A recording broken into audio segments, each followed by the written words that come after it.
نړۍ د هغه قید وي خو زنځیر بدل کړي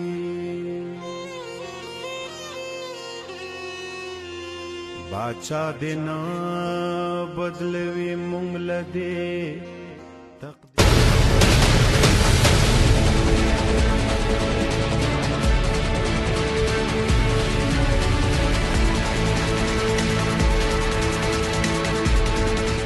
ډیلري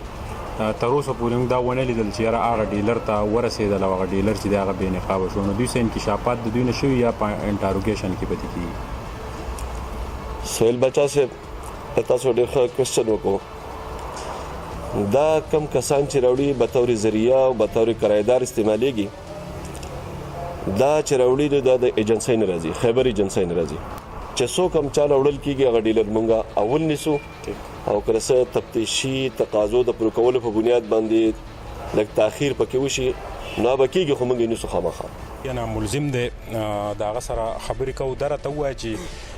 تاسو دا چرس چې راوړئ د څو عرصې نه دې کاروبار کوئ جی دا بله ځل دی په حیثیت سټوډنټ تا ته دا پته ده چې د دې چرسو دلته چې کوم نقصانات کېږي یا زمونږ ینګ کل تباه کېږي تا چېرته دا سوچ کړی دی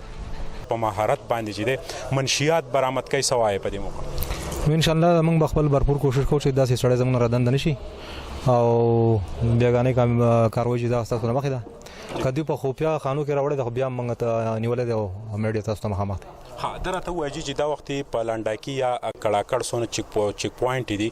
په هغې باندې په خپله د ورځې څو پیرې نګراني کوئ د دغې چیک پوسټونو حالات څونه وخته پورې معلوم وي هغې باندې موږ د ورځې 3-4 پیرې چکر لګو زما نه علاوه چې کوم دی نو ډي سي پي صاحب او بالا افسران هم ځي چې وختاً په وختاً د هغې نګراني کوي او انشاءالله چې داسې مسله به نه راځي چې هغې نه موږ ته یا زموږ علاقې ته نقصان وي یو طرف ته که د سوات لاولنی چیک پوسټ لانډاکې مهم دی نو بل طرف ته جرایم پیشه خلک د منشیاتو راوړل د سوات ښکلې هوا چې دی هغه د ګنده کېدو کوشش کوي نو څه وایې څونه پر امید یې چې یاره په دې کې به 100% چې دی کمې راشي انشاءالله چې زموږ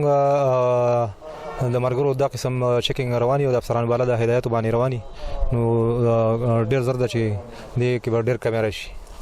که یو طرف ته جرایم پیشه خلک ټیکنیکل طریقې استعمالوي نو بل طرف ته د سوات پولیس د ډي پی او اجاز خان په سربراهۍ کې هم ټیکنیکل کارونو باندې د خفیه خانونه په منونو چرس برآمد کړل او دغه وجه ده چې په لنډاکي چیک پوسټ باندې په دې لږ ورځو کې په منونو چرس منشیات او اسلحه برآمد کړې شوه جرایم پیشه خلک په خپلو کارونو باندې پیماني کوي خو بیا هم د دې کار نه ډډه نه کوي د کیمرامین حضرت حسین سره سهیل باچا غالیګې پولیس سټیشن بریکوټ